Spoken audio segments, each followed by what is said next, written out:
Bonjour, on va parler aujourd'hui d'un concept universel, celui de la foi, en hébreu Emouna, et on va voir si justement la foi et la Emouna sont la même chose. Et pour ceci, nous avons la joie et l'honneur d'avoir pour invité le professeur Beno Gross, qui était professeur à l'université Bar-Ilan, que les téléspectateurs connaissent bien, puisqu'il est passé très souvent dans cette émission. Bonjour professeur Beno Gross. Bonjour. La première question qui me vient à l'esprit est la suivante. Dans la littérature chrétienne, on parle tout le temps du souci de la foi, du problème de la foi. Luther lui-même, ce qu'a généré sa pensée, ça a été le problème du salut et de la foi. Dans la littérature talmudique, judaïque, on ne voit pratiquement pas. Il y a une sorte d'évidence de la foi, une sorte de facticité, d'une sorte d'évidence du fait religieux. Comment l'expliquez-vous ? D'abord, vous dites que la foi est un concept universel et je crois que c'est vrai, mais pour autant, ce n'est pas un concept très clair. C'est-à-dire il y a beaucoup de genres de foi, beaucoup de genres de croyances et par conséquent, d'une manière générale, lorsque vous parlez de croyance, on rattache la croyance à un fait religieux. Mais il me semble que la foi est d'abord, comme vous le dites, un phénomène universel et non seulement qu'on le trouve partout à travers l'espace, mais c'est une attitude naturelle, je dirais, de l'homme. La foi, c'est le fait, n'est-ce pas, que l'homme a une certaine attitude de la conscience envers l'univers et naturellement, il sent sa finitude, mais en même temps, il sent le besoin d'un infini. Et par conséquent, il y a en lui une certaine nostalgie de cet infini. La foi chrétienne, effectivement, a fait de la foi quelque chose d'essentiel. Nous verrons peut-être ultérieurement commencer dans le judaïsme. Mais je voudrais dire d'abord que c'est une attitude humaine normale que d'aspirer ainsi à la nostalgie de l'infini. Et je pense qu'il s'agit, vous avez cité tout à l'heure qu'en hébreu, la foi se dit Emouna, et je crois que le terme d'Emouna n'est pas tellement foi que de la racine latine fides, mais confiance. C'est-à-dire que la foi est d'abord une confiance. Et une confiance en quoi ? Eh bien, une confiance dans ce que nous avons reçu. Nous avons reçu la vie. Et il y a d'abord un certain consentement à la vie.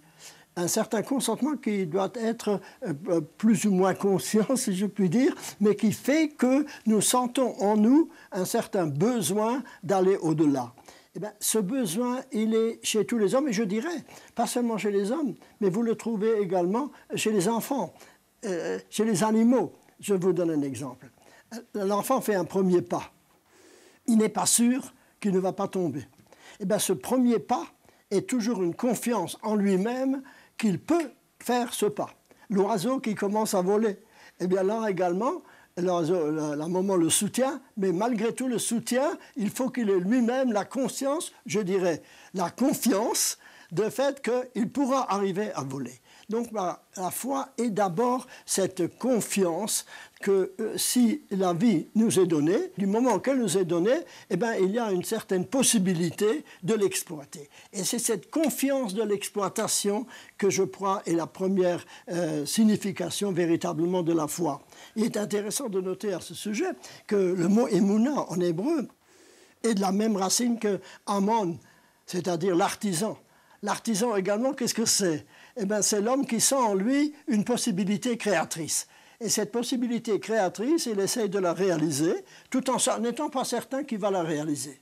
C'est très intéressant ce que vous dites, parce qu'il y a un midrash qui nous dit que Dieu lui-même a cru au monde, emin bo vebroho. Il a cru au monde et il l'a créé. C'est-à-dire comme si, ça rejoint complètement ce que vous dites, qu'avant toute possibilité d'être, toute possibilité d'expérience ou d'existence, il faut un avant. Et ce que vous mettez en exergue, qui me paraît fondamental, c'est que, athée ou pas athée, croyant ou pas croyant, il y a quelque chose d'avant qui conditionne la possibilité même de la pensée, la possibilité même de la vie, la possibilité même de tout exercice physique ou mental. Et cette possibilité d'être, et cette capacité de se mettre en relation avec cet avant serait cette inclinaison de l'âme qui rend possible l'ouverture même de la foi. Vous recentrez sur la question qu'on s'est posée au début.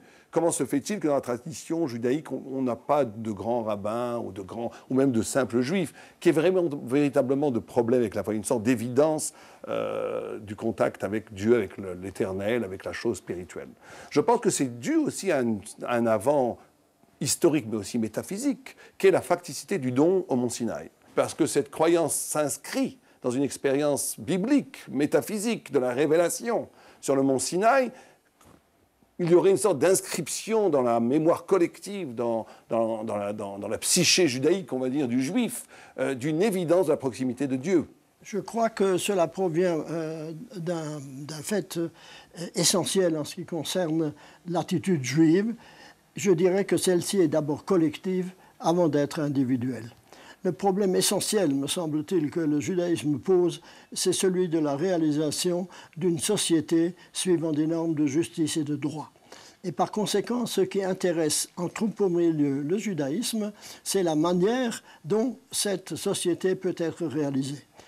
Il se pose à l'intérieur de ce cadre un problème pour chaque individu. Mais le problème essentiel, d'abord, est un problème collectif. Et c'est pourquoi le Talmud, et je crois déjà la Torah, met l'accent essentiel sur l'action et sur la réalisation. La foi, dans ce sens que nous l'avons défini tout à l'heure, il est même hors de la pensée, si je puis dire. Donc, par conséquent, il s'agit là, en ce qui concerne le judaïsme, d'une attitude de base qui fait que nous sommes insérés dans une histoire et que cette histoire, me semble-t-il, elle est primordiale. Voyez-vous, déjà, quand la Torah commence, elle commence par le récit de la création, elle commence par le récit de l'histoire de nos ancêtres, elle ne commence pas tout de suite par la réalisation du peuple juif, comme si la réalisation du peuple juif venait à remplir dans le cadre universel un certain rôle, mais qui est d'abord un rôle collectif. Collectif et universel, tout à fait. Vous avez parlé de justice. Justement, une des questions qui taraude celui qui pense un peu, c'est que d'un côté, il y a un texte dans la Gemara, dans Baba Kama, dans le traité Baba Kama 38a, où un homme, un grand rabbin, Rav Shmuel, avait perdu sa fille, et les rabbinim, les rabbins, ont dit « allons consoler », ils ont dit à Oula, un autre grand rabbin, allons consoler Rav Shmuel. Et il dit « non, je ne veux pas aller consoler Rav Shmuel, parce que les Babyloniens ont pour habitude de se plaindre des malheurs, et s'ils pouvaient changer les malheurs en bonheur, ils le feraient, c'est pas bien, c'est une sorte de blasphème, là, le texte nous dit blasphème. Et on voit là un texte très très dur, un texte, une théodicée tellement radicale qu'il faudrait accepter les plus grands malheurs comme quelque chose même de bien, Gamzou, les Tova, toutes les choses sont faites pour le bien. Et d'un autre côté, on sait très bien que la Torah est une injonction de partager la souffrance de l'autre, d'être avec l'autre, de pleurer, de prier même pour que la réfoua, pour la guérison de son prochain. Donc comment pouvoir harmoniser, vivre cette contradiction, où d'un côté on a la foi absolue, que tout ce qui arrive vient de Dieu et est bien, a un sens, et d'un autre côté, que cette foi ne nous rend pas inhumains, et que cette foi ne se traduise pas par une insensibilité à l'égard de la souffrance de l'autre. Je pense que pour pour suggérer la question que vous posez, je dirais que, en premier lieu, c'est vrai. Le judaïsme ne voit pas le monde comme une tragédie. Il voit le monde comme un drame. C'est-à-dire qu'il y a des phénomènes qui se produisent et qui, évidemment, produisent chez nous un certain nombre de souffrances et de désagréments, mais à long terme, nous considérons effectivement que ça ne peut pas être tragique. D'un autre côté, le fait que quelqu'un souffre nous interroge. C'est-à-dire que, je dirais presque d'une manière essentielle, le judaïsme est un phénomène qui nous place en fond d'une relation. Quand vous parlez de la révélation du Sinaï, la psychique essentielle en ce qui concerne ce phénomène, c'est que l'homme se trouve placé devant une transcendance absolument autre et différente. Donc, par conséquent, il doit se mesurer à cet autre. Je ne vois personnellement pas de grande différence à se mesurer à l'autre avec un grand A et à l'autre avec un petit a. Parce que le judaïsme nous invite donc, par conséquent, à sortir de nous-mêmes afin d'exister, c'est-à-dire de donner une certaine signification à cette sortie de nous-mêmes par rapport au monde et naturellement par rapport également à l'homme. Donc par conséquent, le fait de soulager, de vouloir soulager et de devoir soulager toutes les souffrances était un premier impératif. Il ne s'oppose absolument pas au fait que dans l'ensemble de l'univers, Dieu a une pensée qui n'est pas la nôtre et que nous ne pouvons pas penser même tout ce qui existe. Vous expliquez la contradiction, si on peut dire, en deux niveaux. Il y a un niveau absolu qui est la pensée de Dieu où tout a un sens, tout est justifié, tout est bien, mais ceci n'épargne pas le fait qu'au niveau sectoriel du rapport que j'ai à l'autre, je dois avoir de la sensibilité et de la peine pour l'autre. Vous savez qu'il y a une grande discussion chez les sages, notamment le Chazon Ish, le grand rav du XXe siècle, et d'autres, notamment les maîtres chassidiques. Est-ce que la foi est génératrice de miracles? Ça veut dire, est-ce que la foi, si je crois vraiment en quelque chose, ça va arriver? Ou non, le Razonich s'oppose à cette pensée en disant pas du tout, la foi n'est pas génératrice de miracles ou de sorcellerie. La foi, c'est de comprendre que tout ce qui arrive a un sens divin. Par rapport à la première école, vous connaissez, il y a une sorte de blague qui est racontée où un élève achète un billet du toto, et il va voir son maître et il dit « Si je crois vraiment que je vais gagner », c'est une somme de 5 millions d'euros. Est-ce que si je crois vraiment que je vais gagner, est-ce que je vais gagner? Son rave lui dit oui, si tu crois vraiment que tu vas gagner, tu vas gagner. Alors il dit j'y crois. Alors tout d'un coup, le maître voit qu'il y croit tellement, il dit moi écoute, je suis prêt à t'acheter ce billet à 2 millions d'euros. Parce que je vois que vraiment, tu y crois tellement que ça va arriver. Elle dit oui, je te le vends tout de suite. Elle dit non, si tu es prêt à le vendre à 2 millions d'euros, c'est que tu n'y crois pas vraiment. Alors il a dit ton billet ne vaut rien. C'est-à-dire que si on y croit jusqu'au bout, cette chose, absolument, totalement, cette chose va arriver. Ceci dit, le Razonich n'était pas d'accord, et d'autres maîtres du Talmud, et n'étaient pas du tout d'accord avec cette vision. Est-ce qu'on peut faire un pont entre ces deux façons de voir la foi, la Emouna, celle qui suggère que la Emouna, c'est de se positionner dans un niveau spirituel où le miracle devient possible, et l'autre qui dit pas du tout, la Emouna, c'est de traduire les événements tragiques ou heureux, de les traduire en leur donnant une dimension divine, une dimension métaphysique qui prenne sens au niveau de la volonté divine. Est-ce que ces deux positions inconciliables ou est-ce que vous pouvez y voir faire un pont entre les deux? Personnellement, moi, je me rattache à la seconde position. C'est-à-dire effectivement que tout ce qui arrive, arrive, et un peu dans la pensée de Maïmonide, n'est-ce pas? Que tout ce qui arrive, arrive, mais tout dépend de la façon dont nous le recevons. Le Maharal dit très souvent qu'il faut considérer les choses mitzad hamekabel, c'est-à-dire de la façon dont nous le recevons. Et par conséquent, vous connaissez la Mishnah qui nous dit qu'il faut bénir Dieu pour ce qui arrive pour le bien, aussi bien que pour le mal. Parce qu'effectivement, nous ne disposons pas de la possibilité de comprendre tout ce qui se produit, mais nous disposons, oui, de la possibilité de réagir positivement à tous les événements. C'est-à-dire que tous les événements qui se produisent nous interrogent, nous provoquent, doivent nous provoquer. La pire des choses, c'est l'indifférence. Je vais vous poser une question presque personnelle. Votre foi à vous, est-ce qu'elle vous apporte la paix? Est-ce que la foi a vocation d'apporter la paix, ou au contraire, est-ce qu'elle doit ouvrir des perspectives d'inquiétude? Est-ce qu'elle apporte la quiétude ou l'inquiétude? Est-ce qu'elle apporte la paix, ou au contraire, le questionnement? En d'autres termes, on a très souvent l'idée que la foi est un remède à tous les malheurs, parce que tout ce qui arrive est pour le bien, et ça nous empêcherait peut-être un peu de penser et de se poser des questions. J'ai l'impression que dans la foi juive, la notion de foi n'a pas qu'une dimension soporifique. Elle a une dimension dynamique aussi. Vous m'avez interrogé personnellement. Je dirais que ce que j'y vois d'essentiel, c'est qu'elle nous confronte aux problèmes ultimes. Et que par conséquent, le fait d'être un éveil constant pour ces problèmes, voilà ce qui me semble essentiel du judaïsme. On dit, vous savez, que la chokhma, c'est la sagesse. Il y en a qui interprètent chokhma, d'après les lettres, koach ma, c'est-à-dire la force du questionnement. Et en effet, le questionnement est absolument essentiel. Nous voyons bien, n'est-ce pas, dans la Bible, nous voyons parfaitement, Abraham, il questionne Dieu. Est-ce que le maître de toute justice ne rendrait pas justice? Et Dieu ne lui en veut pas de cette question, au contraire. Et d'ailleurs, la Torah tout entière est un appel vers le questionnement, afin que l'homme soit constamment en éveil. Il me semble même que l'ensemble des mitzvot, c'est-à-dire des commandements auxquels nous sommes confrontés, que nous sommes appelés, veut surtout éveiller en nous cette aspiration à dépasser le donné. Vous savez très bien que la notion de foi, d'émouna dans la Torah, c'est pas de croire que Dieu existe. Ça, c'est une évidence. Il y avait un grand statisticien qui disait que si on mettait 50 singes devant des machines à écrire et qu'ils tapaient au hasard sur la machine à écrire, et que les 50 singes produisaient 50 pièces de théâtre de la tempête de Shakespeare, la création du monde par hasard serait 1 milliard de fois 50 singes.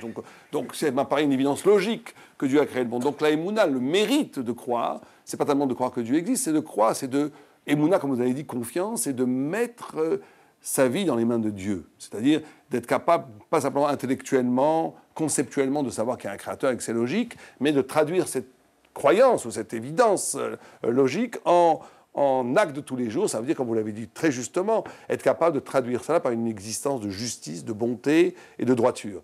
Comment est-ce qu'on fait ce lien entre la compréhension intellectuelle, comme Avraham Avinu, que Dieu a créé le monde, qu'il y a un créateur, que le monde a un sens, que le monde ne va pas vers nulle part, et de traduire cela en une sorte d'éveil à chaque instant, dans sa relation à l'autre, dans sa relation à soi-même, dans sa relation à Dieu, que ça nous permette d'être éveillés au niveau de cette compréhension. Je pense que les actes tels qu'ils sont prévus par la Torah, c'est-à-dire dans la mitzvah, ont essentiellement pour sens cet éveil. Pour prendre un exemple pédagogique, lorsque nous habituons nos enfants à faire une bénédiction avant de jouir de quelque chose, eh bien, c'est de l'éveiller qu'au fond, ce n'est pas nous qui sommes à la base de cet événement, mais qu'il y a quelque chose au-delà. Donc, le fait, on dit, n'est-ce pas, dans le judaïsme, qu'il faut prononcer 100 brachot par jour, 100 bénédictions. Eh bien, avec 100 bénédictions, vous êtes constamment, si vous n'êtes pas absolument fermé et imperméable, vous êtes constamment sollicité par le fait que, tiens, je ne peux pas aller dans l'immédiat, il faut que je réfléchisse au-delà. Quand Abraham Avinu a déclaré au monde entier que Dieu avait créé le monde, que le Dieu était un, unique, et qu'il fallait détruire les idoles, alors, à l'époque, dire qu'il fallait détruire les idoles, ça serait comparable aujourd'hui à dire qu'il faut détruire le dollar ou l'euro. C'est quelque chose qui était inacceptable et qui était surtout politiquement, idéologiquement et économiquement très dangereux. Et donc, Abraham Avinu a été mis en prison pendant 10 ans, le Midrash nous raconte. Et quand on a sorti Abraham Avinu de la prison, on l'a mis devant le Kif Shanaesh, la fameuse fournaise ardente, et on lui a dit, est-ce que tu crois toujours que Dieu est un et que Dieu a créé le monde, tu es un danger pour la société? Et Abraham Avinu dit oui. Et on dit, on va te tuer.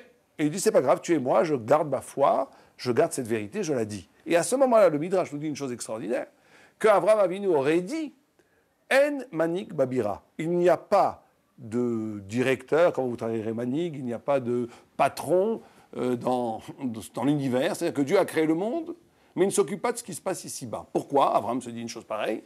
Parce qu'il dit, si je suis le seul au monde à proclamer que Dieu est un, et qu'il a créé le monde, et que les idoles sont des mensonges, et qu'il ne me sauve pas de la mort, c'est qu'il ne s'intéresse pas à ce qui se passe ici-bas. Il est arrivé à une conclusion un peu à la Voltaire, d'un déisme, où Dieu est le grand horloger de l'univers, a créé le monde, mais il a laissé après le monde aller tout seul, sans intervenir, sans ashgacha, sans providence. Et à ce moment-là, on le jette dans le feu, et dans le feu, Dieu se révèle à Abraham, le sauve des brûlures des flammes, et lui dit « Ani mani gabira, je suis moi, le patron du monde, j'interviens dans le monde, c'est un des piliers de la foi juive, que Dieu n'est pas simplement créateur, il est aussi un Dieu de la providence, il intervient dans la vie de chacun, aussi bien d'un point de vue collectif qu'individuel. » D'une manière générale, il faut considérer qu'il y a différentes sortes de connaissances et que la connaissance du monde est une condition essentielle pour la foi. À savoir que il faut faire une distinction, me semble-t-il, entre croire en et croire que. En ce qui concerne croire en, c'est-à-dire que, et c'est la foi, je pense, d'Abraham, à ce moment-là, cette foi signifie qu'il a confiance dans les promesses de Dieu. Que le fait que Dieu existe signifie donc qu'il y a une promesse, comme c'est le cas à Abraham d'une façon claire, et qu'il a foi que cette promesse se réalisera.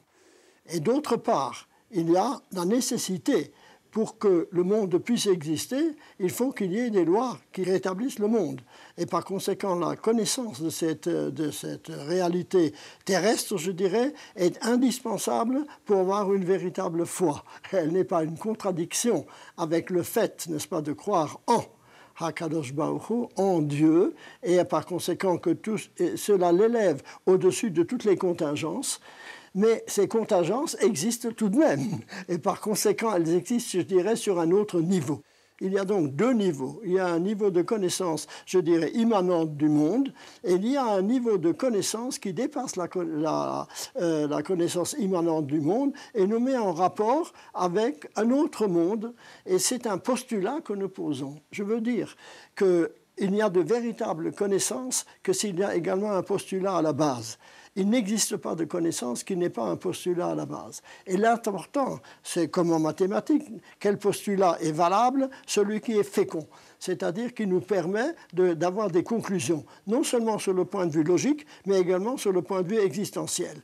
Et par conséquent, l'affirmation d'Abraham, telle que vous l'avez donnée tout à l'heure, en ce qui concerne sa foi absolue, elle se place à ce niveau-là, c'est-à-dire une foi en.